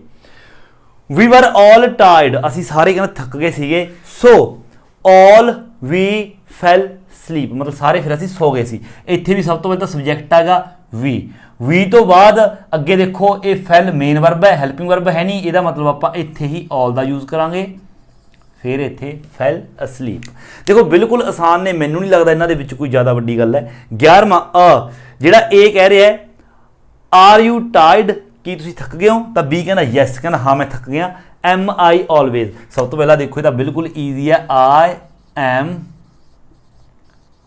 Always, I am always at this time of day, कहना मैं इस वक्त दिन दे इस वक्त हर रोज़ थक जाना हुन्ना। 12वां ब्लैंक आ गई, आई प्रोबेबली लीविंग, सब तो पहला तो आएगा आई, ठीक है। उस बाद लीविंग वर्ब की फॉर्म है, ठीक है। विल है जिहड़ा ये हैल्पिंग वर्ब है, उस तो बी मतलब कि विल बी। हुण एक चीज़ मैं तुहानूं देखो, जिहड़ी अपनी हैल्पिंग वर्ब है जेकर वो दो शब्दां दी होवे, हैल्पिंग वर्ब दो शब्दां दी भी हुंदी है, जिस तरह विल बी, या फिर हो सकता है कैन हैव, या फिर हो सकता है वुड हैव, या हो सकता है शैल हैव, इस तरह। तो जिहड़े आपां एडवर्ब का यूज़ करते हैं वो आपां जिहड़ी फस्ट वाली हैल्पिंग वर्ब है उस तो पहला करना है। जिस तरह विल भी है तो विल तो जस्ट बाद आपां एडवर्ब का यूज़ करांगे। जे कैन हैव है तो कैन तो जस्ट बाद आपां एडवर्ब है जिहड़ा उसका यूज़ करांगे। हुण सब तो पहला इत्थे देखो की आएगा, सब तो पहले तो आए आ गया, ये सब्जैक्ट है। उस तो बाद हैल्पिंग वर्ब देखो की है, हैल्पिंग वर्ब हैगी है विल बी, तो सब तो पहला आपां यूज़ करांगे विल का यूज़ करांगे। उस तो बाद आपां एडवर्ब का यूज़ करांगे, विल प्रोबेबली, फिर आएगा बी, फिर आएगी अपनी मेन वर्ब लीविंग। तो यह बन गया I will probably be leaving early tomorrow, कल नूं शायद कहना मैं जल्दी निकल जावा, है ना, कल नूं शायद मैं जल्दी जावा। 13वां आई एम अफ्रेड, ठीक है। अफ्रेड मतलब हुंदा कि थोड़ा जा डरिया होया, सहमिया होया, ठीक है। प्रोबेबली आई बी वॉन्ट, सब तो पहले देखो वॉन्ट आ गया, नैगेटिव तो पहला यूज़ करते आपां प्रोबेबली का। आई तो सब्जैक्ट है, बिल्कुल ठीक है। उस तो बाद बी है जिहड़ी ये वर्ब की फॉर्म है, इत्थे बी भी वर्ब की फॉर्म हुंदी है, बी वॉज बीन, तुहानूं पता ही है। तो हुण इत्थे वर्ब की फॉर्म हैगी बी, प्रोबेबली हैगा एडवर्ब, और वॉन्ट तो भी आपां पहला यूज़ करांगे इत्थे प्रोबेबली का। प्रोबेबली क्यों यूज़ करांगे, क्योंकि देखो वॉन्ट नैगेटिव है, नैगेटिव तो आपां पहला यूज़ करते हैं प्रोबेबली का, उस तो बाद आएगा बी। तो इसका मतलब की है, कहना I am afraid I probably won't be able to come to the party, शायद कहना मैं पार्टी दे विच आउण दे योग नहीं होवांगा, मतलब पार्टी दे विच मैं नहीं आ सकता। 14वां हैलन इज अवे, जिहड़ी हैलन है वो अवे है, मतलब गई हुई है किते। इज हार्डली एवर शी, देखो शी बिल्कुल सिंपल है, helping verb is, she is, ठीक है। उस तो बाद शी इज, उस तो बाद अपना जिहड़ा है अपना सॉरी अपना adverb hardly, she is hardly ever, इकट्ठा जगह, she is hardly ever at home, मतलब वो घरें कदे कदाई ही हुंदी है, ठीक है। हैल्पिंग वर्ब तो आपां यूज़ कर लिया, हैल्पिंग वर्ब तो बाद हार्डली एवर, कट्ठे दिते हुए ने कोई प्रॉब्लम नहीं, एवर ते हार्डली तो कट्ठे लगा दो। 15वां इस दे विच की है, वी स्टिल आर लिविंग, सब तो पहले तो सब्जैक्ट वी, उस तो बाद हैल्पिंग वर्ब देखो आर, वी आर, फिर अपना स्टिल आ गया एडवर्ब, वी आर स्टिल, उस तो बाद मेन वर्ब लिविंग। तो मतलब की है, कहना we are still living in the same place, असी हजे भी उस जगह ते रहने आ, वी हैवंट रिमूवड, असी मतलब उतों रिमूव नहीं हुए। 16वां if we hadn't taken the same train, जेकर सानू सेम ट्रेन ना मिलती तो की हुंदा, never met we would have, देखो इत्थे वुड हैव आ गए, एक हैल्पिंग वर्ब है, वुड हैव हैल्पिंग वर्ब है, वुड हैव तो बाद थर्ड फॉर्म है, ठीक है। वुड हैव, हुण हैल्पिंग वर्ब वुड हैव है, आपां हैल्पिंग वर्ब तो बाद सब तो पहले देखो सब्जैक्ट का लगा दो, सब्जैक्ट अपने कोल की है वी, हैल्पिंग वर्ब की है वुड हैव, तो जी पहले वाली है वुड, आप इस तो बाद एडवर्ब का यूज़ करांगे, वुड नैवर हैव मैट, इस तरह आएगा। तो यह आएगा वी, जेकर ट्रेन कहने सानू सेम ट्रेन ना मिलती, we would never have met each other, तो असी एक दूसरे नू ना मिलते। 17वां तानिया सेज ऑलवेज, बिल्कुल सिंपल है, तानिया सब्जैक्ट है, सेज मेन वर्ब है, ऑलवेज तो पहला ऑलवेज आएगा, always says, Tania always says that she will phone me, Tania कहते ऑलवेज कहती है कि वह मैनू फोन करेगी, बट डज शी नैवर, हुण इत्थे देखो शी, ये तो है सब्जैक्ट, अगे की है डज नैवर, ये जिहड़ा फॉर्मूला है ये आप सब तो जो लास्ट वाला किया सी है ना, बट वो कदे नहीं करती, ये कह रहा कि तानिया मैनू कहती है कि वह मैनू फोन करेगी पर वह मैनू कदे नहीं करती, ਇੱਥੇ ਹੈਲਪਿੰਗ ਵਰਬ ਬਿਲਕੁਲ ਐਂਡ ਤੇ ਆ ਰਿਹਾ ਹੈ। ਜਦੋਂ ਹੈਲਪਿੰਗ ਵਰਬ ਬਿਲਕੁਲ ਐਂਡ ਤੇ ਆਵੇ ਤਾਂ ਆਪਾਂ ਐਡਵਰਬ ਦਾ ਯੂਜ਼ ਹੈਲਪਿੰਗ ਵਰਬ ਤੋਂ ਪਹਿਲਾਂ ਕਰਦੇ ਹਾਂ। ਤਾਂ ਇੱਥੇ ਆਪਾਂ ਕਹਾਂਗੇ she never does, she never does ਇੱਥੇ ਆਏਗਾ। ਬਟ ਜੇਕਰ ਅੱਗੇ ਇਹਨਾਂ ਨੇ ਫੋਨ ਵੀ ਦਿੱਤਾ ਹੁੰਦਾ, ਠੀਕ ਹੈ, ਅੱਗੇ ਫੋਨ ਵੀ ਹੁੰਦਾ, ਨਾਲ ਇੱਥੇ ਹੁੰਦਾ does she never phone, phone ਵੀ ਸ਼ਬਦ ਇੱਕ ਨਾਲ ਦਿੱਤਾ ਹੁੰਦਾ, ਫਿਰ ਆਪਾਂ ਇੱਥੇ ਬਣਾਉਂਦੇ she does never phone me, she does never phone me, ਇਸ ਤਰ੍ਹਾਂ ਹੁੰਦਾ। ਇਹ ਉਹੀ ਫਾਰਮੂਲਾ ਹੈ ਜਿਸ ਤਰ੍ਹਾਂ ਮੈਂ ਤੁਹਾਨੂੰ ਸਮਝਾਇਆ ਸੀ ਕਿ ਕੋਈ ਬੰਦਾ ਕਹੇ ਆਈ ਐਮ ਨॉट ਲਾਇਰ, ਬਟ ਆਪਾਂ ਉਸ ਨੂੰ ਕਹਿੰਦੇ ਆ yes you are, you are ਇੱਥੇ ਛੱਡਦੇ ਆ ਸਿਰਫ, ਮਤਲਬ ਹੈਲਪਿੰਗ ਵਰਬ ਬਿਲਕੁਲ ਐਂਡ ਤੇ ਆ ਗਿਆ ਯੂ ਆਰ। ਫਿਰ ਆਪਾਂ ਅਜਿਹੇ ਸਟਰਕਚਰ ਦੇ ਵਿੱਚ ਆਪਾਂ ਜਿਹੜਾ ਐਡਵਰਬ ਹੈ ਉਸ ਨੂੰ ਹੈਲਪਿੰਗ ਵਰਬ ਤੋਂ ਪਹਿਲਾਂ ਯੂਜ਼ ਕਰਦੇ ਹਾਂ। ਜੇਕਰ ਆਪਾਂ ਇਸ ਤਰ੍ਹਾਂ ਕਹੀਏ, ਕੋਈ ਆਪਾਂ ਨੂੰ ਕਹੇ ਆਈ ਐਮ ਨॉट ਲਾਇਰ, ਆਪਾਂ ਕਹੀਏ ਯੈਸ ਯੂ ਆਰ ਲਾਇਰ, ਫਿਰ ਆਪਾਂ ਕਹਾਂਗੇ ਯੂ ਆਰ, ਫਿਰ ਐਡਵਰਬ, ਫਿਰ ਲਾਇਰ। ਇਸੇ ਤਰ੍ਹਾਂ ਇਹ ਜਿਹੜਾ ਆਪਣਾ ਸਟਰਕਚਰ ਬਣਿਆ ਹੋਇਆ, ਇਸ ਦੇ ਵਿੱਚ ਆਪਾਂ ਪਹਿਲੇ ਵਾਲਾ ਸਟਰਕਚਰ ਯੂਜ਼ ਕੀਤਾ, ਡਜ਼ ਐਂਡ ਤੇ ਆਉਂਦਾ, ਡਜ਼ ਤਾਂ ਕਰਕੇ ਆਪਾਂ ਐਡਵਰਬ ਹੈ ਜਿਹੜਾ ਉਸ ਤੋਂ ਪਹਿਲਾਂ ਯੂਜ਼ ਕੀਤਾ। ਸੋ ਦੇਖੋ ਬਿਲਕੁਲ ਸਿੰਪਲ ਹੈ। ਇਹ ਜਿਹੜੀ ਆਪਣੀ ਯੂਨਿਟ ਹੈ ਇਸ ਦੇ ਵਿੱਚ ਸਿਰਫ ਤੁਸੀਂ ਨੇ ਐਡਵਰਬ ਦੀ ਪੋਜੀਸ਼ਨ ਹੈ ਜਿਹੜੀ ਉਹ ਦੇਖਣੀ ਹੈ। ਆਲਵੇਜ਼ ਹਮੇਸ਼ਾ ਯਾਦ ਰੱਖੋ, ਸਟਰਕਚਰ ਯਾਦ ਰੱਖੋ, ਪਹਿਲਾਂ ਸਬਜੈਕਟ, ਫਿਰ ਹੈਲਪਿੰਗ ਵਰਬ, ਫਿਰ ਐਡਵਰਬ, ਫਿਰ ਮੇਨ ਵਰਬ। ਹੈਵ ਟੂ ਤੋਂ ਪਹਿਲਾਂ ਐਡਵਰਬ ਦਾ ਯੂਜ਼ ਕਰਨਾ ਹੈ, ਠੀਕ ਹੈ, ਨੈਗੇਟਿਵ ਤੋਂ ਪਹਿਲਾਂ ਐਡਵਰਬ ਦਾ ਯੂਜ਼ ਕਰਨਾ ਹੈ। ਔਰ ਇੱਕ ਇਹ ਵਾਲਾ ਜਿਹੜਾ ਸਟਰਕਚਰ ਹੈ ਲਾਸਟ, ਜਿਹੜਾ ਆਪਾਂ ਪਿੱਛੇ ਮੈਂ ਤੁਹਾਨੂੰ ਬਿਲਕੁਲ ਫਸਟ ਪਾਰਟ ਦੇ ਵਿੱਚ ਸਮਝਾਇਆ ਸੀਗਾ, ਹੈ ਨਾ, ਜੇਕਰ ਆਪਾਂ ਸਿਰਫ ਇਕੱਲਾ ਹੈਲਪਿੰਗ ਵਰਬ ਐਂਡ ਤੇ ਆਉਂਦਾ ਤਾਂ ਫਿਰ ਆਪਾਂ ਹੈਲਪਿੰਗ ਵਰਬ ਤੋਂ ਵੀ ਪਹਿਲਾਂ ਯੂਜ਼ ਕਰਦੇ ਹਾਂ ਐਡਵਰਬ ਦਾ। ਆਈ ਹੋਪ ਕਿ ਤੁਹਾਨੂੰ ਸਮਝ ਆ ਗਈ ਹੋਵੇਗੀ। ਮੇਰੀ ਪੂਰੀ ਕੋਸ਼ਿਸ਼ ਹੁੰਦੀ ਹੈ ਕਿ ਤੁਹਾਨੂੰ ਬਿਲਕੁਲ ਦੇਸੀ ਤਰੀਕੇ ਦੇ ਨਾਲ, ਬਿਲਕੁਲ ਪੰਜਾਬੀ ਦੇ ਵਿੱਚ ਵਧੀਆ ਤਰੀਕੇ ਨਾਲ ਤੁਹਾਨੂੰ ਸਮਝਾਇਆ ਜਾਵੇ। ਸੋ ਜੇਕਰ ਇਹ ਯੂਨਿਟ ਤੁਹਾਨੂੰ ਚੰਗੀ ਤਰ੍ਹਾਂ ਸਮਝ ਲੱਗੀ ਹੈ ਤਾਂ ਵੀਡੀਓ ਨੂੰ ਲਾਈਕ, ਸ਼ੇਅਰ ਤੇ ਕਮੈਂਟ ਜ਼ਰੂਰ ਕਰੋ। ਔਰ ਜੇਕਰ ਤੁਸੀਂ ਚੈਨਲ ਉੱਪਰ ਨਵੇਂ ਹੋ ਤਾਂ ਚੈਨਲ ਨੂੰ ਸਬਸਕ੍ਰਾਈਬ ਕਰਨਾ ਬਿਲਕੁਲ ਨਹੀਂ ਭੁੱਲਣਾ। ਸੋ ਮਿਲਦੇ ਹਾਂ ਅਗਲੀ ਵੀਡੀਓ ਲੈ ਕੇ, ਉਦੋਂ ਤੱਕ ਦਿਓ ਇਜਾਜ਼ਤ। Thank you so much.